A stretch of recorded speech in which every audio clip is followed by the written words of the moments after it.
Bueno, hola. Eh, Antes que nada quería comentar que probablemente sea esta la última clase, el último envío de material, teniendo en cuenta que es muy probable que la próxima semana sea feriado tanto el 9, que es jueves, como el 10, que es viernes, ¿no? De confirmarse eso, ya en este caso sería la última clase, el último envío, ya que el 17, el último día, el viernes 17, el último día de clases en sí, sería la devolución del trabajo práctico con el resultado, salvo que haya que hacer alguna corrección previa, que sería por mail. Pero si está todo bien, ya directamente ese día 17 se va a enviar también de esta manera, de esta forma, en un video, ya el resultado final, con la nota de por lo menos la cursada. Y después definiremos eh, la mesa, ¿sí? Eso ya depende del instituto, cuándo sería y cómo sería. En cuanto a fechas, digo, y en la forma, ¿no?, de poder dar el examen.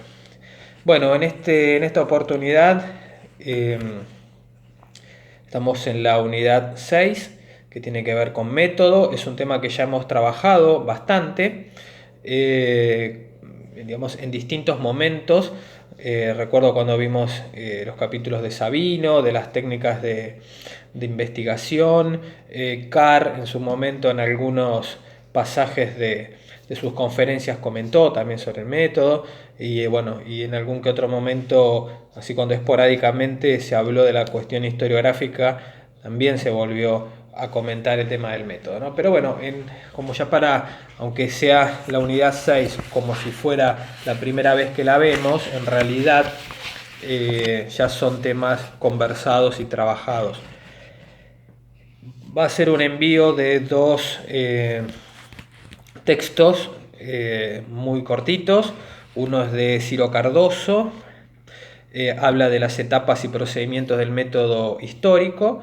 En primer término habla del método tradicional. Bueno, nos comenta que los positivistas, si estamos hablando del siglo XIX, ¿no?, adhirieron el método, ¿no?, justamente el método tradicional. Eh, Se refiere a la sistematización de los procedimientos, la forma de criticar los documentos, ¿sí? Eh, y que de alguna manera tiene un origen aún anterior, ¿no? Medieval inclusive, ¿no? Siglos eh, finales, ¿no?, de la Edad Media y comienzo de la modernidad. Bueno, tanto en este caso como en el siglo XIX, cuando hablamos de los positivistas, dicen que Ciro Cardoso comenta que forman en ambos casos, ¿sí?, para el trabajo del método histórico, se forma parte de un conocimiento previo, que este conocimiento previo él lo divide en primer término por el lado de la heurística. Cuando hablamos de la heurística sería el arte de inventar, de descubrir, ¿no?, de investigar, y las disciplinas auxiliares. En primer caso, tiene que ver fundamentalmente con la búsqueda de fuentes, ¿sí? Buscar, reunir fuentes para la investigación. Para eso, bueno, esto ya lo hemos charlado también en su momento, ¿no?, la necesidad de recorrer archivos, bibliotecas, ¿sí?, elaborar listas, clasificar manuscritos, inventarios, índices, ¿sí? Y después también habla que en segundo término las disciplinas técnicas que en sí que sirven de apoyo, ¿no? Y da una enorme cantidad de disciplinas, después lo van a ver en el material enviado: diplomática, heráldica, la cronología, criptografía. Bueno, hay una cantidad enorme, ¿no? Son 13, 14 disciplinas técnicas que ayudan el trabajo del método. Bueno, esta sería la parte del conocimiento previo. Y en segundo término, la naturaleza del método histórico. Esto también lo hemos comentado en su momento, que está dividido, ¿sí?, en los conocimientos que tenemos basados en fuentes y los conocimientos no basados en fuentes. Que esto lo hemos conversado en su momento, que cada uno de nosotros tenemos un bagaje de conocimiento anterior, previo, y que no tiene en sí que ver con las fuentes históricas. Después hay un tercer ítem, ¿sí?, que habla de las operaciones analíticas. Es decir, bueno, ya una vez que tenemos el material, pasamos a la crítica, ¿sí?, de los documentos. Se verifica la autenticidad de todo el documento o de parte, dice Cardoso. Lo ubicamos en el tiempo y el espacio, ¿sí? Y esa crítica él la divide en tres críticas. La crítica de restitución, dice, es el control del texto, de esta manera se eliminan los errores. La crítica de procedencia, bueno, acá es donde se determina fehacientemente la fecha, el lugar de origen y quién es el autor de ese documento. Y la clasificación crítica de los textos, ¿sí?, es distinguir los testimonios, en este caso directos, ubicados en el texto, de los indirectos. Y después pasa a un nuevo punto, que son las operaciones analíticas. Bueno, en este caso también lo subdivide en crítica interna, ¿sí?, que está dividida en la comprensión del contenido y el sentido exacto de un texto, y esto tiene que ver a partir de la lengua, ¿sí?, de la época. Eso también influye en la manera de conocer, la manera de saber, ¿sí?, el origen, la época, ¿sí?, del texto, porque hay distintas formas de expresión que eran típicas de un siglo o de una época o de un lugar, ¿sí? Hay un punto interesante acá dentro de este subtema que habla de la crítica de la sinceridad y de la exactitud. Nada, dice Cardoso, nada que no esté positivamente probado se puede utilizar. Es decir, hasta que no estemos completamente seguros de la veracidad de ese documento, ¿sí?, no se puede usar.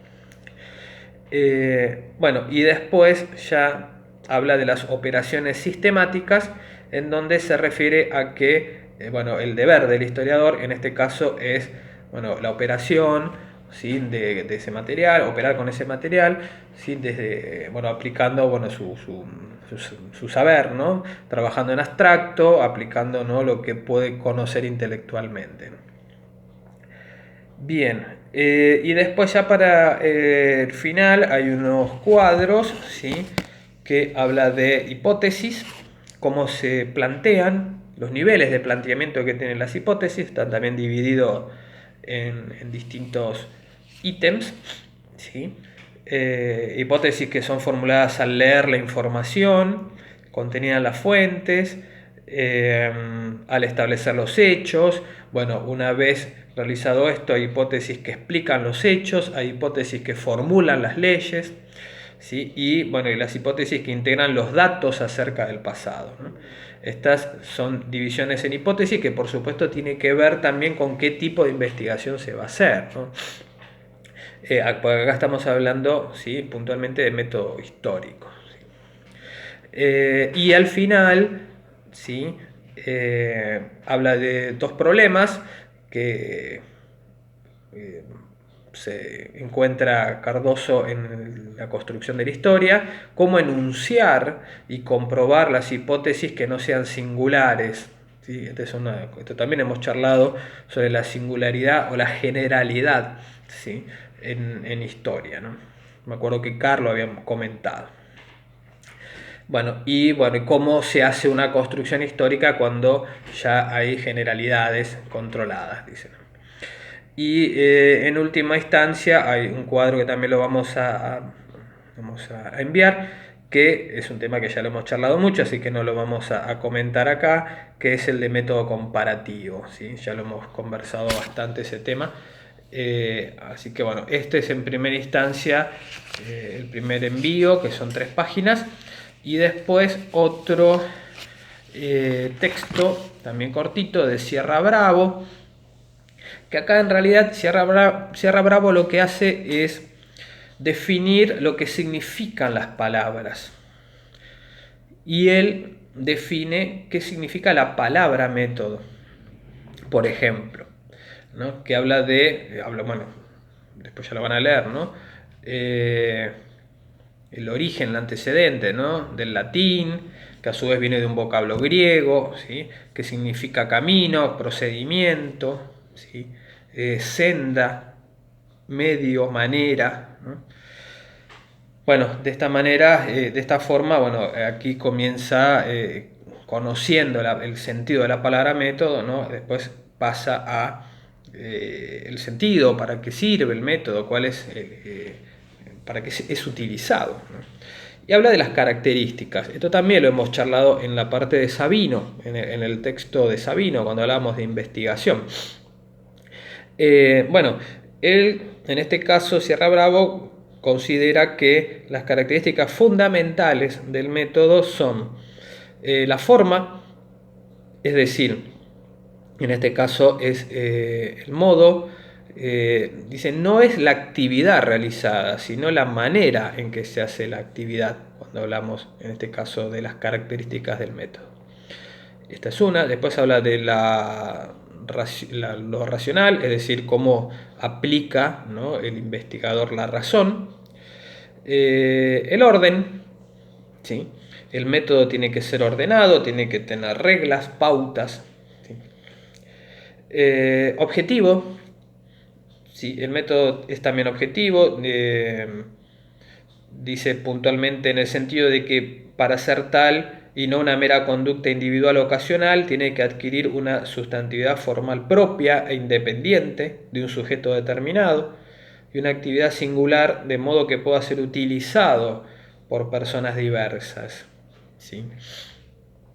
Y bueno, y por supuesto, otra de las características es que se queda establecido de esta manera ese proceso o ese camino a seguir, que tiene un fin, ¿sí? En definitiva, que tiene un fin. Bueno, después habla de los elementos del método, ¿sí? El enfoque que hay que darle, cómo se investiga, que se investiga la realidad, ¿sí? Los aspectos de la realidad, los principios racionales. Bueno, eso refiere a los elementos del método. Después habla de las clases de método, que dice que en la actividad humana se pueden distinguir 2 grandes modalidades, que son las de pensar y las de actuar. Los métodos de pensar son métodos discursivos en este caso, o de razonamiento. Bueno, ¿cuáles son? ¿Sí? Por eso les decía que en este caso es un texto que nos ayuda a entender el sentido de las palabras, ¿no? En este caso, ¿cuáles son esos métodos de pensar, ¿no? Bueno, la abstracción, la deducción, la inducción, el análisis, síntesis, clasificación, definición, comparación. Bueno, dice que en este caso el método puede tener un doble objetivo, que es el conocer el mundo, por un lado, ¿sí? o la realidad, pero también puede tener otro objetivo, que es transformar ese mundo, ¿no? En el segundo caso, dice, en el de la transformación, se trata de los métodos de investigación histórica, ¿no? Y que para eso volvemos de alguna manera a lo que estábamos hablando en el anterior de Cardoso. Tenemos que trabajar con documentos del pasado, ¿sí? Bueno, y después habla de una especie intermedia, ¿no?, entre esto que decíamos del conocimiento del mundo y la transformación, ¿no?, que habla de métodos didácticos, pero bueno, en este caso ya no sería puntualmente para el tema histórico fundamentalmente, ¿no? Bien, y estaba mirando si quedaba algo más. Bueno, aquí básicamente sería lo más importante en este caso de Sierra Bravo. En síntesis, en el primer texto de Ciro Cardoso, lo que nos hace más que nada es una enumeración, hablando del método tradicional, ¿sí? Habla de una enumeración de operaciones, ¿sí? Para poder llegar a buen puerto, digamos, y poder investigar lo que tenemos que tener en cuenta, que tenemos que tener en cuenta las hipótesis, que tenemos que tener en cuenta el material utilizado, que sea falible, que sea fiable, confiable, ¿sí? Que sea veraz, ¿sí? Puntualmente ese texto de Ciro Cardoso habla de esto. Y el texto de Sierra Bravo en realidad lo que hace es explicarnos más que nada la etimología de las palabras, ¿no? El sentido de las palabras y bueno, y ya puntualmente del método, qué características tiene, ¿no? Y cómo se organiza. ¿Sí? Esto sería, en definitiva, a qué apuntan cada uno de estos dos autores. Bueno, igual de todas maneras, al verlo y leerlo se va a poder comprender porque son textos muy, muy sencillos. Bien, bueno, de esta manera estaríamos cerrando la clase de esta semana y fundamentalmente, bueno, volver a recordar, ¿no? Que para la semana que sería en este caso el viernes 10 lo vamos a utilizar para la entrega del trabajo. No se va a enviar material la próxima semana y como decíamos el 17 va a ser ya de alguna manera la clase final, ¿no? De despedida y de devolución, ¿sí? Del trabajo y explicación sobre el mismo, si hay que explicar algo, corregir algo y bueno, y ya de alguna manera ir delineando cómo sería el examen final, cuándo sería y la forma, ¿sí? Bueno, nos estamos viendo, buen fin de semana.